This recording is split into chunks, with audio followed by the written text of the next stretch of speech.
you mentioned before and what the military discussed or theorized in terms of a kind of a non-lethal warfare in one way connects very much with the ideas of the First Earth Battalion. Don't know if you've heard about that. Jim Shannon. Yes, I know him, as a matter of fact. Really? There you go.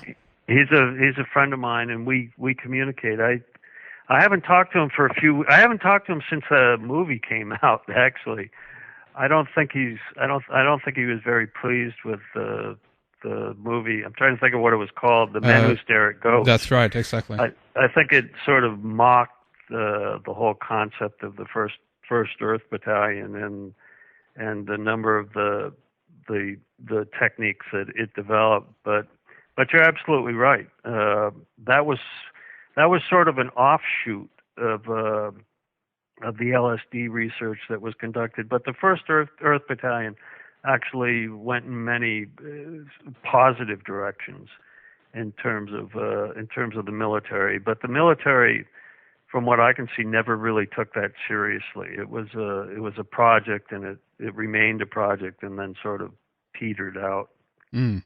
Well, there's a book there by John Ronson, a UK British guy who also did the documentary before the movie came out. The Men Who Stare at Ghosts. It had the same name. I think he wrote a book about it as well. That's something that people can check out who want to know more about that. But so yeah, that's an interesting book. It is, absolutely. So what can you say then about if we tie this together in here a little bit more with MK-Ultra, perhaps LSD? And the various mind control programs that the military have been running as well. Maybe you can talk about that a little bit, Hank. Well, MK-Ultra reverts right back to Olson's project, which was MK-Naomi. It was part of that same arsenal of programs that was being assembled by the CIA in the 1950s. MK-Naomi, MK-Ultra, and then the more important project that's often overlooked was the Artichoke project. And Frank Olson became very deeply involved in the Artichoke project. And that project, simply explained, was one directed at developing and promoting better interrogation methods. That was the first phase of the project, and the second phase was an assassination program, a secret assassination program, also using chemicals and biological weapons against individuals or small groups of people. And for Olson's last 2 years of life, that's what he spent probably 90% of his time on. Was developing projects and drugs and weapons for the Artichoke project. Olson was a member of what the CIA called the Artichoke Committee, which met secretly 4 or 5 times a year. There we go.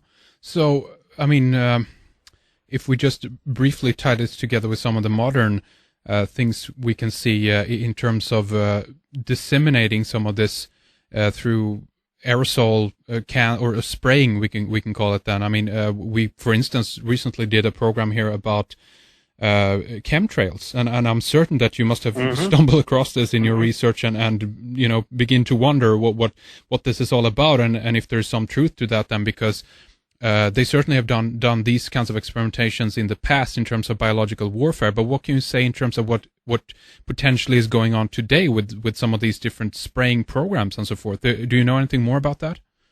Well, I know a little bit about chemtrails and what's going on today. I don't know a whole lot, and I can't really speak authoritatively about it. I can say yes, there's definitely something going on. We can all see it. We can see the evidence of it practically every week, every month in this country. I've seen it here. I'm in Florida. I've seen it here in Florida over the Gulf of Mexico.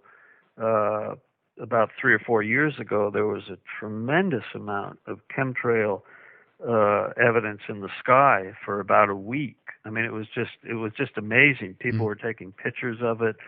and the local television and radio stations were commenting on it, and nobody really knew what was going on. What's actually being used, or in an aerosol, or through other means, because some of these chemtrails are extremely high above the earth, I don't know. I've heard all kinds of theories. Some of them make remarkable sense. Some of them seem wacky. But after researching the Olson case for 10 years, I'm pretty much open. I believe anything at this point. Mm.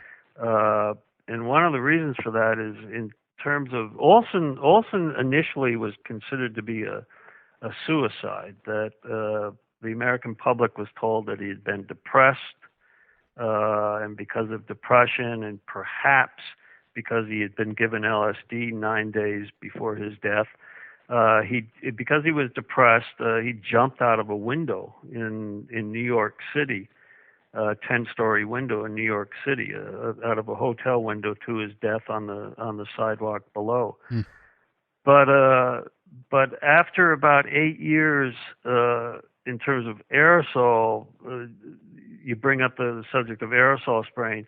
I discovered that, and it was shocking to me initially, that Olson had actually been involved in an experiment that was conducted in the summer of 1952 in France, in a small town called Pont-Saint-Esprit, where in cooperation with the CIA and the U.S. Army and perhaps the French authorities, although we don't know that for sure. We know definitely that the Army and CIA was involved.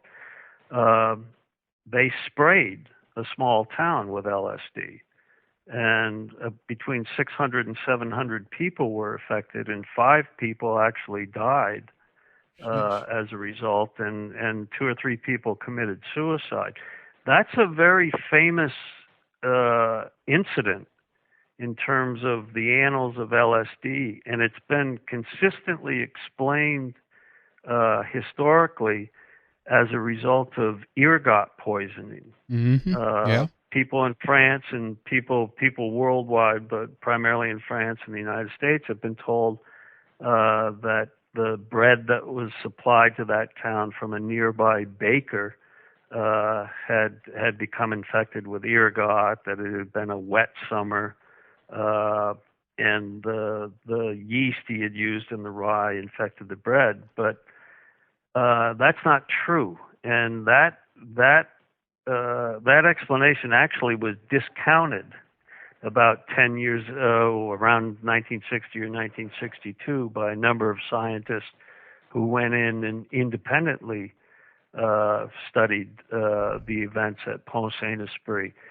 It's important to point out the explanation of the ergot poisoning through yeast and bread infection actually originated with scientists in the Sandoz chemical labs in Basel, Switzerland, because they were the first scientists that were on site with the outbreak in Pont-Saint-Esprit.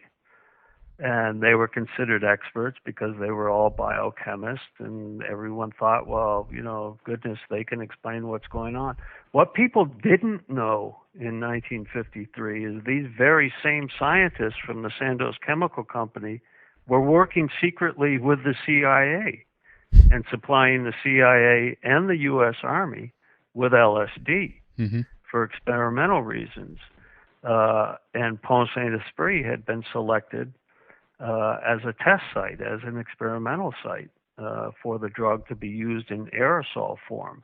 The same happened on two or three occasions in this country on a smaller basis. I assume, and I hate to say this, is that they decided to do a larger experiment in France because that didn't involve American citizens, and they'd rather use foreigners. At the same time, they were running tests and experiments on hundreds and thousands of people in the United States through the colleges, the universities, but they were very leery to use it against a large group in the United States because they knew it would be very hard to get away with.